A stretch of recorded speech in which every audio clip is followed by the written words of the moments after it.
얼마 전 아내에게 들었던 이야기입니다. 아내가 어릴 적 한 초등학교 3학년쯤에 같은 아파트에 살고 같은 학교에 다니는 친구가 있었다고 합니다. 그 아이의 어머니는 참 좋으신 분으로 이웃에게도 친절하고 그리고 자신의 아이와 친구들에게도 참 친절하고 따뜻한 분이셨는데 그 어머니가 암에 걸리신 것입니다. 그래서 집에 계시지를 못하고 병원에서 치료를 받고 계셨는데 그때부터 이 아이가 이상하게 변하기 시작했다고 합니다. 옷도 좀 삐뚤삐뚤하게 입고 공부도 열심히 하지 않고 지각도 자주 하고 선생님 말씀도 잘 듣지 않고 길을 갈 때도 만화책만 들고 만화책만 보고 다니고 그렇게 안 좋은 모습으로 변하고 있었다고 합니다. 어느 날 학교를 가는데 이 친구가 위에 옷이 엉망인 채로 가고 있더랍니다. 그래서 아내가 그대로 두고 보고만 일 수 없어서 다가가서 그 삐져나온 옷을 정리해 주면서 얘야, 옷 똑바로 입고 다녀야지 라고 했더니 그 아이가 아내를 똑바로 쳐다보면서 그만 울어버렸다는 것입니다. 동급생인 친구가 옷을 정리해 주는데 그 아이는 왜 울어버렸을까요? 아빠는 군인이고 엄마는 병원에 계시고 한참 돌봄이 필요한 나이에 나에게 왜 이런 일이 일어났는지, 엄마는 왜 병원에 계셔야 하는지, 인생에 다가온 왜라는 질문에 답하기에는 너무 어린 나이였을 것입니다. 늘 아침을 챙기고 자신을 돌보시던 어머니가 병원에 있으니 그 아이를 돌볼 수 있는 사람이 주변에 없었을 것입니다. 그러니 마음으로 늘 그리워했겠지요. 어머니의 돌봄을 말입니다. 아침이면 안아주고 밥을 해주시고 머리를 쓰다듬어 주고 옷을 또 입혀주던 엄마의 손길이 그리웠겠지요. 익숙한 듯 삐뚤어진 채로 하루하루를 살아가고 있었겠지만 내 마음이 왜 이렇게 불안하고 어려운지 그 마음을 제대로 알지 못한 채 그렇게 하루하루를 살았겠지요. 그런데 어느 날 친구가 자기의 삐뚤어진 옷을 정리해 줄 때 문득 엄마 생각이 났을 겁니다. 병원에 계신 엄마, 위독한 엄마, 그리고 그 엄마 생각에 아이는 그 자리에서 울어버렸을 것입니다. 어린이라는 말은 형용사 어리다와 명사형 전미사 이가 결합된 말입니다. 나이가 적고 미성숙한 어린 존재를 뜻하는 말입니다. 신체적, 정신적으로 성장 과정에 있으며 보호와 교육이 필요한 단계를 가리키는 말이기도 합니다. 다시 말해 어린이는 돌봄이 필요한 사람입니다. 아직은 너무나 작고 어려서 금방 깨지고 상처도 받습니다. 홀로서는 무섭고 쉽게 두려워하며 아직은 무엇을 해야 할지 잘 알지 못합니다. 인생에 있어서 무엇이 더 소중하고 가치 있는지 아직은 잘 알지 못하는 아이들입니다. 그러나 무한한 잠재력을 가지고 있고 가능성을 품고 있기에 이 아이를 잘 돌보아주면 이 아이를 통해 수많은 아름다움이 열릴 수 있는 보물과 같은 존재이기도 합니다. 그리고 이 모든 것을 가능케 하는 것은 어린아이에게는 따뜻하고 바르고 사랑이 가득한 돌봄이 필요한 것입니다. 오늘 저희가 함께 읽은 본문은 예수님께서 여러 말씀으로 가르치실 때에 예수님을 찾아왔던 한 사람들의 이야기를 다루고 있습니다. 사람들이 예수님께 찾아왔는데 어린아이들을 데리고 찾아온 것입니다. 그러자 제자들이 꾸짖었다라고 이야기합니다. 1세기 유다 사회에서는 어린이는 법적인 권리가 없고 사회적 발언권도 없는 생산성과 영향력이 없는 존재로 여겨졌다 합니다.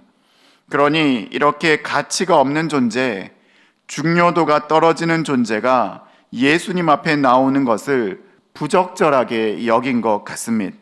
예수님, 왕이 되실 메시아, 이 예수님은 보다 더 가치 있고 중요한 일을 하며 높은 사회적 위치에 있는 사람들이 만나야 한다고 생각했을지도 모를 일입니다.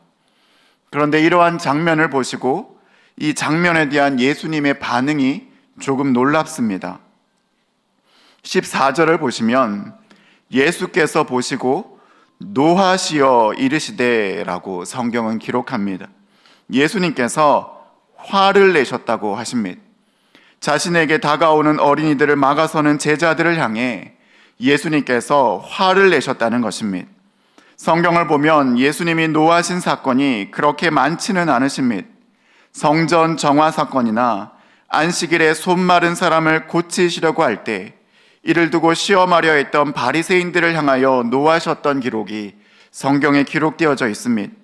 그리고 오늘 예수님 앞으로 오려고 하는 어린이들을 제자들이 막아설 때 예수님은 화를 내셨습니다. 그 온유하신 예수님이 화를 내실 만큼 이 제자들의 가치관과 예수님의 생각이 달랐던 것입니다. 제자들은 이 어린이들이 그저 가치 없는 존재, 효용이 없는 존재로 여겼을지 모르지만 예수님의 생각은 전혀 다르셨습니다. 예수님은 이 어린이들이 가치 있고 소중하며 더 나아가 우리 모든 성도들이 본받아야 할 존재로까지 말씀하셨습니다. 예수님은 어린아이들을 맞아주시고 그들의 존재를 긍정하시고 더 나아가 그들을 사랑하셨던 것입니다. 그런데 이 일단의 무리들이 예수님께 어린아이들을 데리고 나온 이유, 이 목적이 우리의 마음을 울립니다. 이 무리들이 예수님께 어린이들을 데리고 나온 이유는 13절에 말씀하시기를 예수께서 만져주심을 바라고입니다. 예수님, 여기에 어린이들이 있습니다. 여기에 있는 이 아이들을 좀 만져주십시오 라고 하는 마음으로 데리고 나왔다는 것입니다. 여기에서 만져주심을 바라고에 쓰인 단어 헬라어 하프토는 붙이다, 접촉하다, 결합하다라는 뜻이 있지만 단순한 스침이 아니라 의도적이고 의미 있는 접촉을 의미한다고 합니다. 더 나아가 변화의 관계를 이루어낼 수 있는 그런 만짐을 의미하는 단어로 쓰일 수 있다고 합니다. 이들이 어린이들을 예수님께 데리고 나온 이유는 이들이 예수님을 만나 예수님의 만져주심을 통해 이들이 변화받고 치유되고 하나님의 거룩한 성품을 닮아가는 의미 있는 변화, 다시 말해 예수님만이 주실 수 있는 전인적인 돌봄을 위해 예수님께 나아왔다는 것입니다. 어린이는 돌봄이 필요한 존재입니다. 이들이 예수님께 아이를 데리고 나왔다는 것은 그만큼 이 어린이들이 소중하고 아끼고 있는 사람들이었다는 의미였을 것입니다. 사실 누구에게 있어 자신의 자녀만큼 소중하지 않은 존재들이 있겠습니까? 그리고 이 아이들에게 필요한 여러 가지 돌봄이 있겠지만 그 무엇보다 앞서서 예수님의 만져주심, 예수님의 돌봄을 바라고 주 앞에 데리고 나왔다는 것입니다. 저는 오늘 어린이들, 다음 세대들을 대하는 부모들의 자세가 그리고 어른들의 태도가 바로 이러한 지점, 즉 어린이들을 예수께로 예수님의 만져주심을 바르고 나아왔던 그 마음과 태도 가운데 있어야 한다고 믿습니다. 우리는 아이들을 예수님 앞으로 이끌고 나아가야 합니다. 아이들은 미숙하고 미성숙한 존재만은 아닙니다. 아이들은 어른들의 소유물도 아닙니다. 그들은 하나님의 것이요 아름다운 인격체들입니다. 돌봄이 필요한 어린이들을 주님의 사랑과 바른 성경적 가치관으로 잘 양육하고 가정에서, 일터에서, 학교에서 최선을 다해 양육하되 무엇보다 이 아이들을 우리 구주께로, 이 아이들을 우리 예수님께로 예수님의 돌봄과 예수님의 만져주심을 바라고 주님 앞에 데리고 나아올 수 있어야 한다는 것입니다. 그리스도인의 중요한 사명이 있다면 그것은 우리에게 주어진 다음 세대들을 예수님 앞으로 잘 이끌어가는 것입니다. 우리에게 주어진 소중한 생명들, 귀한 어린이들, 다음 세대들을 예수님 앞으로 나아가는 것, 예수님의 만져주심 앞으로 이끌어가는 것, 이것이 우리에게 주어진 귀하고 가치 있는 소명 중에 하나입니다. 주님, 여기에 귀한 생명이 있습니다. 주님, 여기에 다음 세대들이 있습니다. 주님, 여기에 귀한 나의 아들과 딸들이 있습니다. 주님, 이 아이를 만져 주십시오. 이 아이의 삶에 그리스도의 돌봄이 임하도록 은혜 베풀어 주십시오.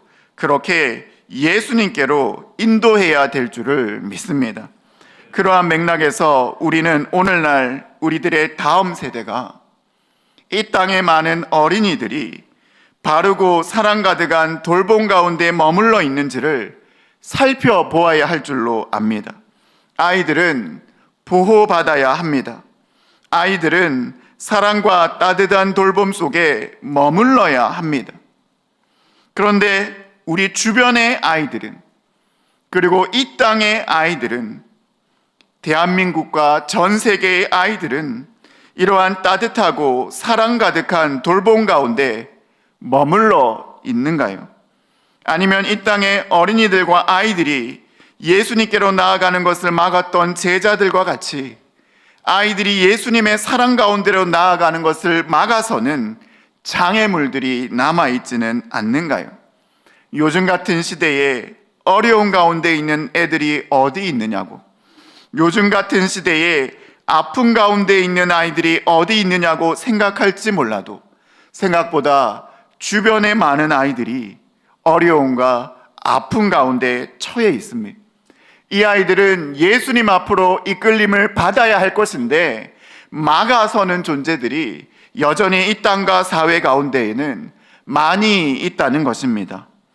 김지은 씨가 쓴 맞아도 되는 아이는 없다라는 책을 보면 2013년 칠곡 계모 사건을 모티브로 2019년 어린 의뢰인이라는 영화의 내용에 대해 이야기합니다. 영화 속 다빈이와 민준이는 생모가 세상을 떠난 뒤 그리움 속에서 지내던 중에 아버지로부터 새엄마를 소개받았습니다. 아이들은 엄마가 다시 생긴다는 생각에 기뻤고 자신을 잘해주는 엄마를 좋아했습니다. 그러나 그것도 잠시였습니다. 새엄마는 아이들에게 물고문을 하고 무자비한 폭행과 폭언을 멈추지 않는 등 점점 악마와 같은 모습으로 변해갔습니다. 다빈이는 새엄마로부터 처음 학대를 당한 뒤 가장 먼저 경찰서에 찾아갔습니다.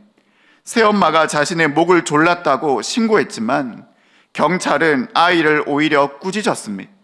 그리고 사건은 아동복지기관으로 넘겨졌습니다. 계속되는 새엄마의 폭행으로 민준이는 장파열이 될 정도로 심각한 상태에 이르렀습니다.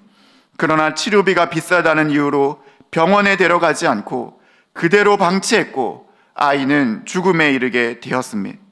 그런데 새엄마는 사건을 피하기 위해 누나인 다빈이에게 동생을 자신이 죽였다고 자백하도록 강요했습니다. 새엄마의 폭행이 두려웠던 아이는 결국 짜여진 각본대로 진술할 수밖에 없었던 이 영화는 실화를 바탕으로 제작되었습니다. 2020년 전 국민의 공분을 샀던 정인이 사건 역시 입양된 아이가 부모의 학대로 죽음에 이른 사건이었습니다. 그러나 이러한 영화나 사건처럼 새엄마나 의붓 부부만이 이런 학대를 가하는 것은 아닙니다.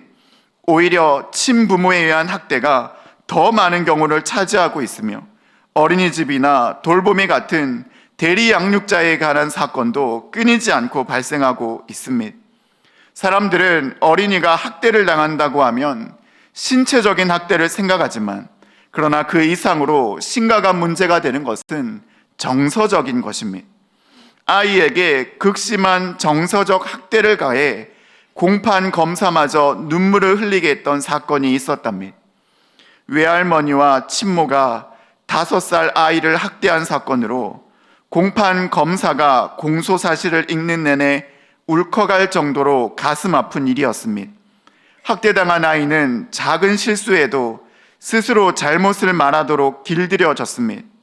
이럴 땐 어떻게 한다고 했지라고 다그치면 아이는 고아원에 보낸다고 했어요. 나는 맞아야 돼요. 나는 스스로 벌을 받아야 해요. 라고 스스로 체벌을 받아야 한다고 이야기했다고 합니다.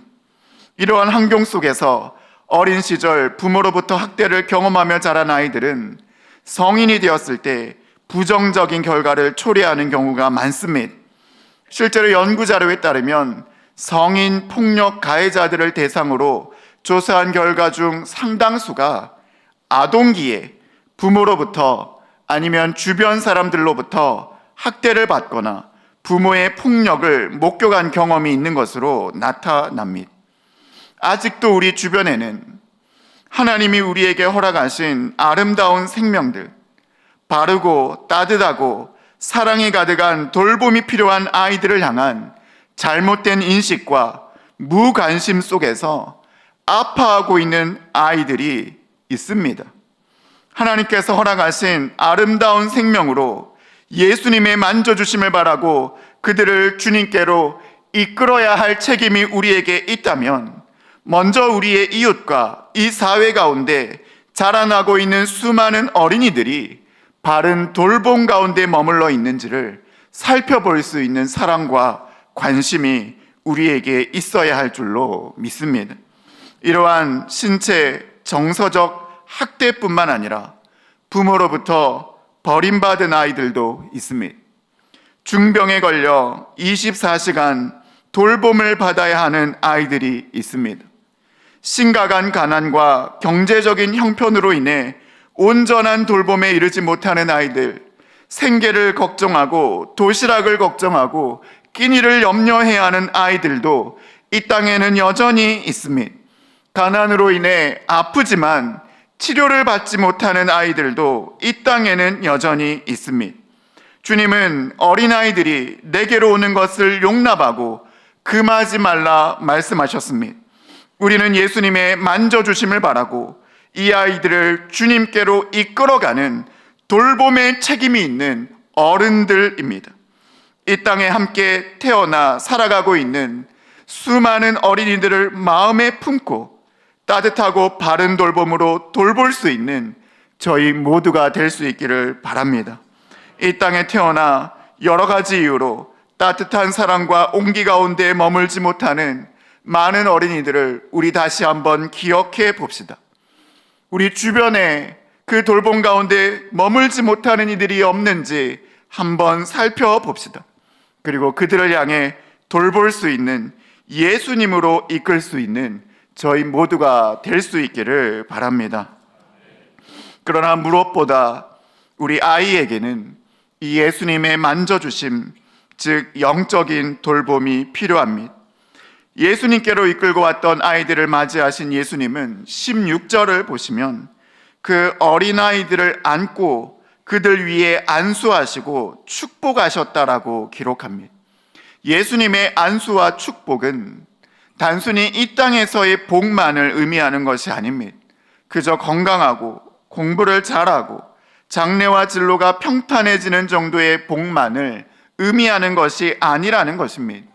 예수님이 안수하시고 예수님이 빌어주신 복은 그들의 영혼의 복, 즉 영원하신 하나님을 만나 지금도 다스리시는 천지를 창조하시고 주재하시는 그 하나님을 알고 그 하나님을 믿어서 그 하나님과의 관계가 깊어지고 그 하나님의 은혜를 잊고 살아가며 그 하나님과 동행하는 성도의 복, 영원의 축복을 그들에게 내려주시는 것입니다.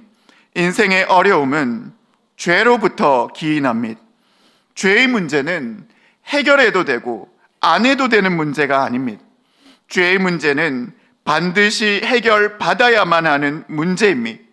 사랑하는 자녀들이 건강하고 공부도 잘하고 교우 관계도 좋고 진로도 잘 진행되어 있다 하더라도 죄로 인한 인간 본성의 문제, 죄의 유혹과 넘어짐의 문제 가운데 걸려 있다면 아무리 좋아 보이는 인생도 모래 위에 쌓은 집과 같을 것입니다. 우리 자녀들이 어려서부터 하나님을 알고 하나님을 경외하고 우리 주 예수 그리스도의 십자가 복음을 믿어 주 앞에서 자라나는 믿음의 사람이 되도록 우리는 사랑하는 다음 세대를, 우리의 자녀들을 그리스도께로, 그리스도의 만져주신 가운데로, 성령의 손길 가운데로 이끌고 나아가야만 하는 것입니다. 신방을 하다 보면 우리 권사님들, 집사님들의 자녀의 나이가 저와 같은 40대 혹은 30대가 참 많으십니다. 그리고 이 자녀분들이 교회에 나오지 않는 것이 큰 기도 제목이십니다. 어렸을 적에는 신앙생활 잘 했는데 교회 학교 때 혹은 중고등학교 때 혹은 대학 때 혹은 군대 이후에 저마다의 사정으로 이제는 교회에 나오지 않고 있는 자녀들이 너무나 많다는 것입니다.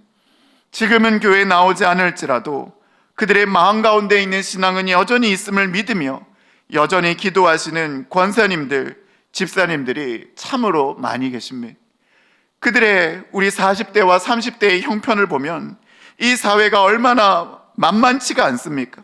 일도 고단하고 밤 늦게까지 수고하고 애쓰지 않으면 살아남기 어려운 세상입니다. 힘든 세상에서 최선을 다하여 살다가 하루 이틀 교회를 빠지다 보니 교회를 빠지는 것이 일상이 되어버린 것입니다. 더군다나 이 세대는 세속주의의 바람이 거세게 불어옵니다. 하나님이 없는 자기 중심성이 우상이 되어 내가 원하는 것, 내가 바라는 것, 내가 아는 것이 진리다라고 이야기하는 내가 우상이 되어 살아가는 사람들의 목소리가 대다수를 이루는 사회입니다. 이 사회의 바람은 반교회를 넘어 반신앙으로 기울어져 가고 있습니다. 교회 간에 들려오는 낯뜨거운 소식들도 우리 다음 세대들이 교회로 나오는 것을 어렵게 만들고 있습니다. 이 어려운 세상의 한복판에 살면서 그렇게 믿음 생활했던 분들도 그 믿음이 약해지는 것을 오늘 우리가 두 눈으로 똑똑히 보고 있는데, 지금의 어린이들, 지금의 아이들이야말로 더욱더 믿음의 자리, 신앙의 자리로 이끌어야 하지 않겠습니까? 김양재 목사님이 쓰신 책을 보면 아들을 위해 매일 기도하시던 어떤 아빠의 이야기가 나옵니다. 하집사님이라는 분은 매일 아침이면 등교하는 아들을 꼭 안고 머리끝부터 발끝까지 다치지 않게 지켜달라고 기도해 주셨다고 합니다. 늘 그렇게 기도하며 잘 지내고 있는 아들인 줄 알았는데 어느 날 연락이 오기를 느닷없이 아들이 경찰서에 있다는 연락이 왔다는 것입니다. 아래는 하집사님의 간증입니다. 매일 아침 17층까지 올라오는 엘리베이터를 기다리며 등교하는 아들을 꼭 껴안고 짧은 기도를 했습니다. 하루도 빠짐없이 이렇게 보듬어주고 쓸어주며 학교에 간 아들이 공부만 열심히 하고 있을 것으로 생각했는데 어느 날 갑자기 경찰서에서 연락이 왔습니다. 아들이 친구와 함께 중국집 오토바이를 몰래 타다가 경찰서에 잡혀 있다는 것이었습니다. 경찰서에서 본 아들의 얼굴은 잔뜩 겁에 질려 있었습니다. 아들 친구는 아버지가 다짜고짜 발로 걷어차고 뺨을 때려서 입술이 터져 피가 나고 있었습니다. 저도 화가 났지만 일단 이렇게 말했습니다. 학교에 있지 않고 어쩌다 여기 와 있어. 저는 아들을 아침에 안아주듯이 다시 한번 껴안고 괜찮아, 괜찮아 하며 등을 다독여 준 뒤 아들과 친구를 끌어안고 하나님께 기도하자고 했습니다. 하나님, 제가 죄인입니다. 제가 문제 부모입니다. 그래서 우리 아들이 저를 대신해서 수고하고 있습니다. 부족한 저의 회개를 받아주셔서 이 사건이 선이 해결되게 하옵소서. 경찰들은 기도해주는 아버지를 보니 아이들도 착해 보인다면서도 법에 따라 절차를 밟게 했습니다. 사건을 마무리하고 돌아오는 길에 아들이 이렇게 물었답니다. 아빠, 아까 왜 저를 때리지 않았나요? 이렇게 예쁜 아들을 어딜 때려줄까? 너는 아빠의 아들이기에 앞서 예수 안에서 하나님의 아들이 되었으니 너도 믿음 안에서 어른이 되거든 아이들을 사랑으로 자라게 해라고 말해 주었습니다. 저도 집에서 잠자고 있는 아이들의 얼굴을 보면 괜시리 코끝이 찡해질 때가 있습니다. 이 아들은 내 아들이기 전에 하나님의 아들, 하나님의 선물과 같은 아이들인데 내가 이 아이들을 끝까지 잘 양육해 갈 수 있을까 염려가 들 때도 있습니다. 믿음의 성도님 여러분, 부모로서, 할아버지 할머니로서 우리에게 그런 염려가 들 때가 얼마나 많이 있습니까? 사랑하는 아이를 처음 받아들어 품에 안았을 때, 아이가 뒤집고 말을 걸을 때, 환하게 웃는 얼굴로 내게 달려와 내 품에 안길 때, 어느덧 커서 장성한 아이가 멋쩍듯이 편지나 선물을 가져다 주며 지나가면서 사랑한다고 말할 때, 그 순간 이루 말할 수 없이 좋고 감사한 마음으로 충만하지만 그만큼 간절하게 드는 것은 이 아이를 주님 보시기에 아름답고 바르게 잘 양육할 수 있을까 하는 염려와 두려움이 생기는 것입니다. 양육자는 부모된 우리들은 늘 부족함을 느낍니다. 성품으로나 지혜로나 사랑으로나 하나님이 맡겨주신 아름다운 아이들을 양육하기에 부족함을 느낍니다. 어쩌면 오늘 예수님 앞으로 이 어린아이들을 데리고 왔던 어른들의 마음도 이와 같았을지 모르겠습니다. 하나님, 이 소중하고 아름다운 아이들을 잘 양육하고 싶으나 저희로서는 힘들고 저희로서는 어렵습니다. 저희의 지혜는 한계가 있고 저희의 사랑은 부족합니다. 사랑으로 양육하고 싶어도 아이들의 삶을 전부를 품어낼 능력도 없습니다. 그러니 주님, 이 아이를 좀 만져주십시오. 주님, 이 아이의 삶과 영혼과 아이들의 지친 마음을 좀 만져주십시오. 그러면 이 아이의 영혼이 살고 무엇보다 하나님의 도우심을 받아 살아가는 믿음의 아이들이 되지 않겠습니까? 이런 마음으로 나오지 않았겠습니까? 이 아이들이 살아내야 하는 이 시대가 참으로 악하고 거칠고 험합니다. 성도님 여러분, 이 세상에는 악인들이 있습니다. 나쁜 의도와 나쁜 마음을 먹고 사람들을 이용하고 도구와 수단으로 사용하기 위해 접근하는 악한 이들과 악한 문화가 이 땅 가운데 실제합니다. 착한 마음으로 살아라. 선한 마음으로 살아라. 비웃음을 당해도, 남들에게 이용을 당해도 그래도 선한 의지를 가지고 살아라라고 말하기에는 이 사회의 모습은 너무나 악하고 이 사회 앞에 선 우리 아이들의 모습은 너무나 작고 연약해 보입니다. 그러므로 이 악한 세대 가운데 아이들을 은혜로 기우기 위해서는, 이 아이들을 은혜로 믿음으로 자라게 하기 위해서는 우리 아이들을 구주 앞으로 데리고 나아가는 믿음이 필요한 것입니다. 우리 아이들이 주님의 만져주심을 경험할 때, 주님의 용기 주심과 주님의 지혜 주심을 경험할 때 이 악한 세대 가운데에서도 새로운 용기와 힘을 얻어 갈 수 있을 줄로 믿습니다. 무엇보다 몸과 마음이 아픈 자녀들이 있습니다.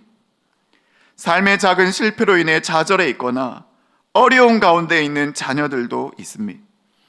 아픈 자녀들 앞에서 부모는 무력감을 느낍니다.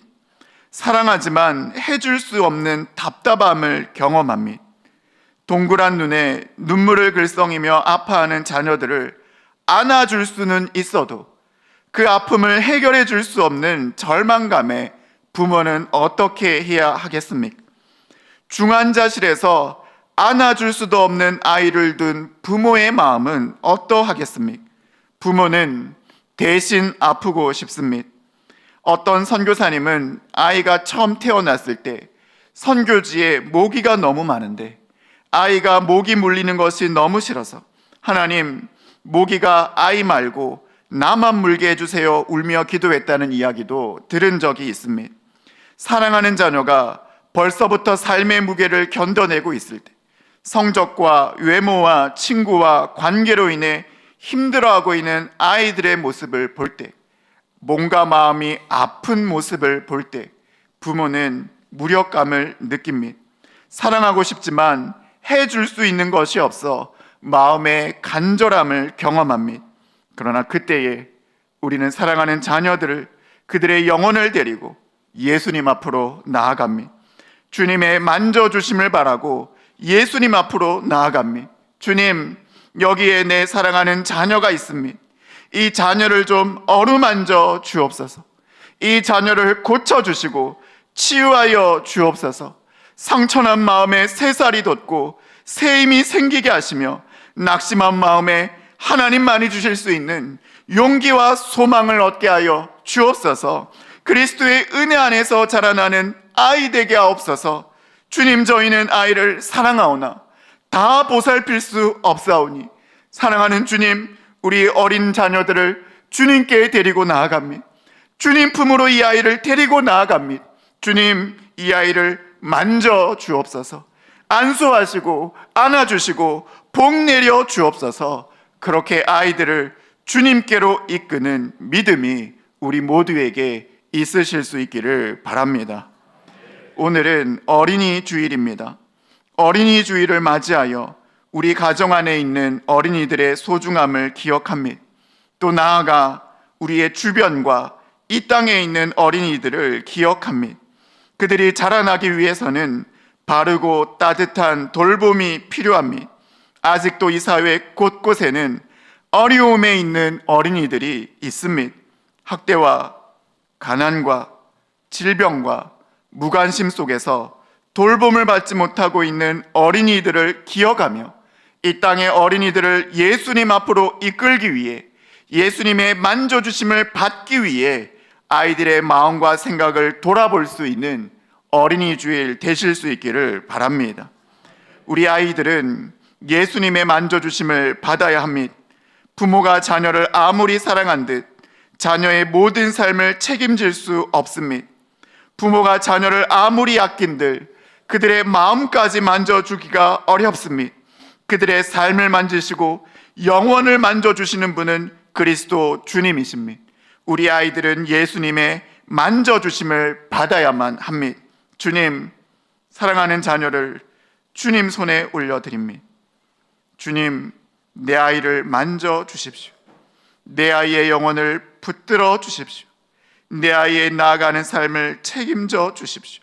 주님을 알고 주님을 경외하며 하나님과 동행하며 믿음으로 살아가는 이 땅의 복된 하나님의 사람이 되게 하여 주십시오.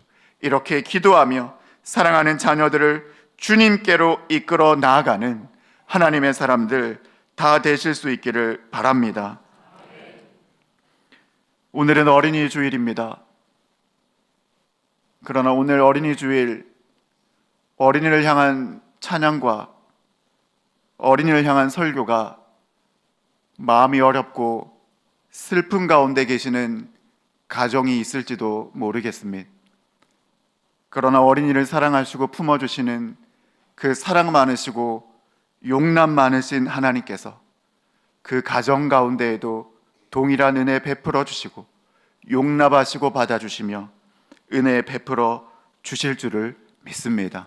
이 땅의 모든 어린이와 이 땅의 모든 가정을 어루만져 주시는 하나님의 은혜가 어린이 주일 우리 모두와 함께 하실 수 있기를 바랍니다. 기도하겠습니다.